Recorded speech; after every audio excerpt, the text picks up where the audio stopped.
Hello everyone, welcome to another Rick's Picks. Today I'm going to be doing my review of the Masters of the Universe Origin figures, Ram-man and Ninjor. So this should be a pretty interesting combination, so let's take a look at these guys and see what they're about. Alright, so let's start with Ram-man's card back. Now unfortunately I already taken him out of the box, so the card back is pretty messed up, but for the most part you'll get the gist of it. It has the standard, red exploding rocks, blue background, Masters of the Universe, Ram-man, his description. It's letting you know that he's a deluxe figure. Has this nice piece of art in the front. And when you flip it over, you got your standard card back. You have the artwork on top with a little bit of information. You have his play features. And then you have everybody part of this wave as well. Also, he comes with this book here, which is the Battle to Arms. Armor Reborn.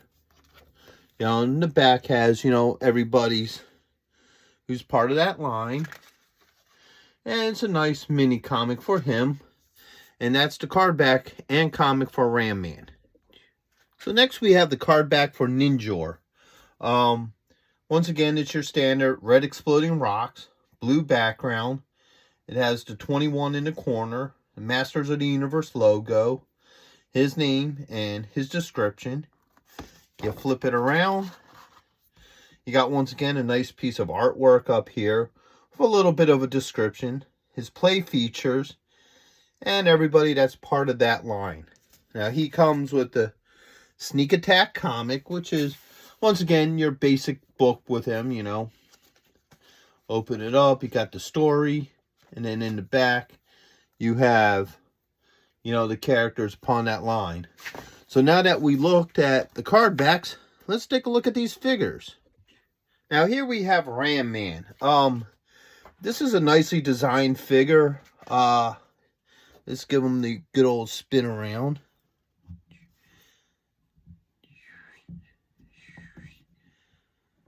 Okay. He doesn't have all the same articulation like the other guys. His head does move, but not very much. Alright. He does have movement up here in the shoulder, the elbow, wrist, and he does have, turn it this way, he does have a knee joint. Alright. And he has his play feature where you push him down and you push him up and he bounces. That's alright. Now the original Ram-man figure, whoops, let's get him into line here. The original Ram-man figure actually had, if you spin him around, had a little button on the back of his foot. So when you put him into the spring, you hit the button and he just pops up. Or this, you just, pop his head and he sort of bounces. Which, it looks better. Like, obviously these figures are made both for collectors and kids. So, you don't have that little button on the back.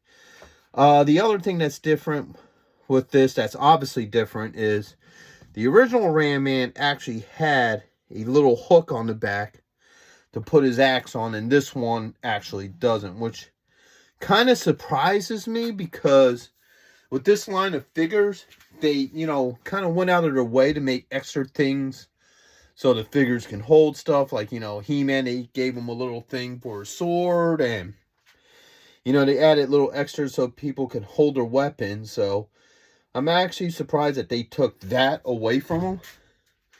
Now, he did come with two axes. He comes with this axe here, which is the same thing that he originally had. It just slides right in his hand. And then they gave him a double-headed axe, which just fits nicely in this hand. They also gave him a closed fist. So you can just remove this hand. And now he has the closed fist. And they also gave him an alternative head with a face shield. So, pop his head off. And then now he has a face shield.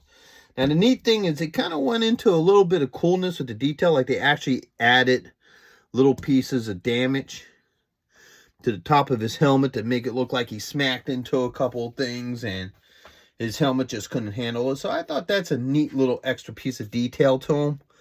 The original one, his wristbands or his gauntlets were silver, but they had like a chrome sticker on it. They took that away, which kind of makes him look a little bit better. And overall, he's a good figure. You know, he definitely pays tribute to the original figure. You know, and with his own unique quirks. You know, it's definitely a must-have for your series. So, on to the next one. So next up is Ninjor. I had a little bit of trouble getting him to stand, so I gave him a little foot peg. So he was always kind of a neat member of Skeletor's team there. Let's give him the good old spin around. Boom.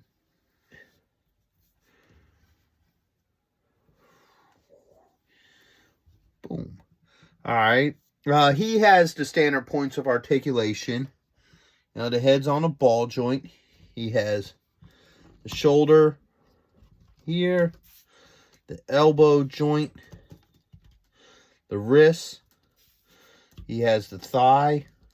The torso, the thigh, the knee. This little piece here spins, and then you have the ankle.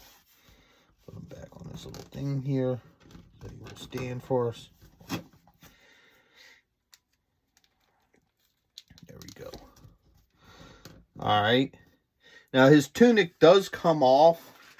It's a little bit hard to get off. But the major noticeable differences between him and the original one is the tunic here is plastic, where the original one was cloth. And I kind of like that with this figure because of the factor it looks better. You know, the tunic, the cloth one eventually start ripping and tearing, and because they didn't use the best of materials for it. And the original one had a cloth hood, and the hood would come off and you can actually see his face.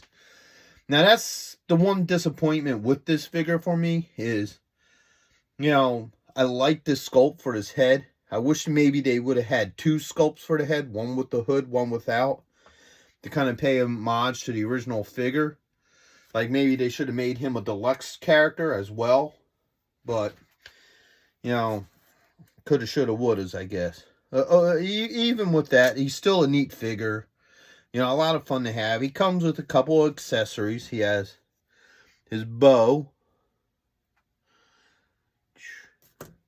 his sword, because you know every ninja needs a sword, and then a pair of nunchucks. Now, once again, this goes back to the Ram-man thing, to where Ram-man originally had a hook for his axe, and they didn't give it to him. And in that, when I was talking about him, I was talking about other characters having all these cool spots to put their stuff with them, and I wondered why they took that away from him. And this guy is a prime example of, you know, little piece, because if you spin him around, he has all these little spots here. So he has this one spot here that you could put his nunchucks. His bow has this little slit here that works right on to the back there. Now that could either be used for the bow or the sword. And when you got all this in place, you can even put his sword right down there. So now, this guy, with all his weapons, he can comfortably hold all his weapons on him, you know, and go do his ninja thing. So, once again, that's kind of the disappointment of the Ram-man for me, was I wish they would have had that little peg for him. And this guy's a prime example why, because, you know, they add all this goodness to him, and it really works for this character. So, anyway, that's Ninjor. So, yeah. So that was my review of Ram-man and Ninjor. I hope you liked it. If you did, like this video, leave a comment, subscribe, share, and I'll catch you guys in the next one. Later.